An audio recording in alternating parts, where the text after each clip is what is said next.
Hello दोस्तों, आपका स्वागत है आप ही के इस चैनल में। तो आज मैं डिस्कस करने वाला हूं difference between E1 and E2 reaction के बारे में, जो कभी कभी एग्जाम में 7 नंबर में क्वेश्चन पूछ देता है कि क्या क्या डिफरेंट है E1 और E2 रिएक्शन में। ठीक है, तो आइए आज मैं इसके पूरी डिटेल डिस्कस करूँगा कि इसमें क्या क्या डिफरेंट है। ठीक है, तो सबसे पहले देखता हूँ इसका क्या क्या डिफरेंट है। तो इसका पहला पॉइंट है, it is also known as unimolecular elimination reaction. E1 को यूनिमालिकुलर एलिमिनेशन रिएक्शन के नाम से जानते हैं तथा E2 को जानते हैं it is also known as bimolecular elimination reaction. ठीक है, तो ये पहला पॉइंट है, आप आराम से लिख सकते हैं कि E1 को यूनिमालिकुलर के नाम से जानते हैं और E2 को बाई मालिकुलर एलिमिनेशन रिएक्शन के नाम से जानते हैं। अगला पॉइंट है आपका कि it is also follow the first order kinetic.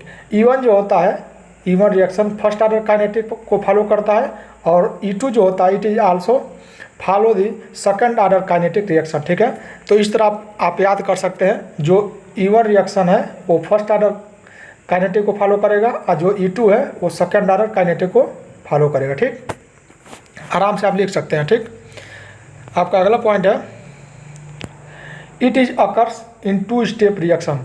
यह जो E1 रिएक्शन होता है यह 2 स्टेप में जाकर कंप्लीट होता है और जो E2 होता है it is occurs in single step reaction, यानी यह एक ही स्टेप में कंप्लीट हो जाता है, इसका फाइनल प्रोडक्ट बन जाता है। ठीक,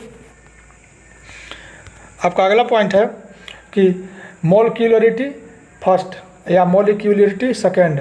जो 1 है उसको फर्स्ट लिख दीजिए और सेकेंड है सेकेंड लिख दीजिए। ठीक है, in this reaction do not require strong base, यानी यह जो रिएक्शन होती है E1 रिएक्शन होती है इसमें स्ट्रांग बेस की रिक्वायर नहीं होती है, लेकिन जो E2 रिएक्शन होती है स्ट्रांग बेस की रिक्वायर होती है। In this reaction strong base require, यानी E2 रिएक्शन में स्ट्रांग बेस की रिक्वायर की आवश्यकता होती है, यानी यह जो स्ट्रांग रिएक्शन होता है यह स्ट्रांग बेस के प्रेजेंस में होता है। ठीक, अब अगला पॉइंट है, in which require the weak base and heat. जो E1 जो रिएक्शन होता है इसमें क्या होता है, वीक बेस की रिक्वायर होती है और इसको हीट करते हैं तब यह प्रोडक्ट फाइनल बनता है। लेकिन जो E2 होता है in which require strong base like KOH या NaOH। जैसे मान लो कि जो E2 जो रिएक्शन होता है इसमें स्ट्रांग बेस की रिक्वायर होती है, जैसे KOH हो या NaOH ले सकते हैं, और भी स्ट्रांग बेस होती है उनको ले सकते हैं। अगला पॉइंट है, फार्मेशन ऑफ कार्बोकेटाइन। जो E1 रिएक्शन होती है इसमें क्या होती है, कार्बोकेटाइन का फार्मेशन होता है। नो फार्मेशन ऑफ कार्बोकेटाइन, इसमें क्या होता है, फार्मेशन ऑफ कार्बोकेटाइन इसलिए होता है क्योंकि यह जो E1 रिएक्शन होती है इसमें क्या होता है 2 स्टेप में रिएक्शन होता है। ठीक है, तो फर्स्ट स्टेप में कार्बोकेटाइन का फार्मेशन होता है और सेकेंड स्टेप में जाकर फाइनल प्रोडक्ट बन जाता है। लेकिन यह जो E2 रिएक्शन है इसमें फार्मेशन होता ही नहीं है क्योंकि इस फर्स्ट स्टेप में जाकर प्रोडक्ट आपका बन जाता है। ठीक, अगला पॉइंट है, रीअरेंजमेंट पॉसिबल। इसमें रीअरेंजमेंट का होता है पॉसिबल होता है, नो रीअरेंजमेंट पॉसिबल।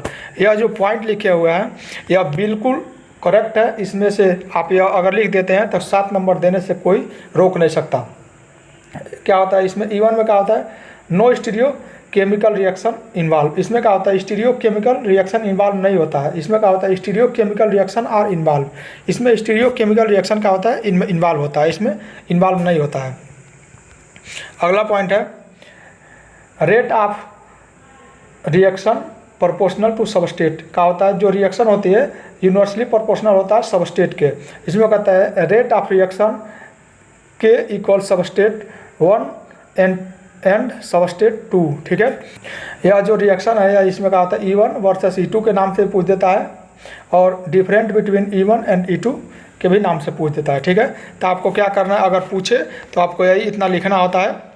ये जो पॉइंट लिखे हुए हैं एक तरफ आपको लिखना है E1 और एक तरफ लिखना होता है E2। ठीक है, और ये जितने भी पॉइंट मैंने लिखवाया है, it is also known as unimolecular, bimolecular, first order kinetic, second order reaction और मोलिडिटी, डू नॉट रिक्वायर, इसमें वीक बेस की रिक्वायर होती है, इसमें स्ट्रांग बेस की रिक्वायर होती है। इस तरह आराम से आप याद कर सकते हैं इसको। और ये लिखे हैं जैसे कि इसमें हीट करने पर होता है, इसमें हीट नहीं करते, इसमें फार्मेशन ऑफ कार्बोकेटाइन होता है, इसमें फार्मेशन ऑफ कार्बोकेटाइन नहीं होता है। 4, 5, 10 पॉइंट आप लिख देंगे आराम से आपको नंबर मिल जाएगा। इसमें क्या होता है कि रीअरेंजमेंट पॉसिबल होता है, इसमें रीअरेंजमेंट पॉसिबल होता ही नहीं है। स्टीरियो केमिकल रिएक्शन इसमें इन्वॉल्व होता है, इसमें नहीं होता है। ठीक, इतना अगर आप लिख देते हैं तो आपको आराम से 7 नंबर मिल जाता है। ठीक है, यहाँ तक वीडियो देखने के लिए आपको बहुत बहुत धन्यवाद।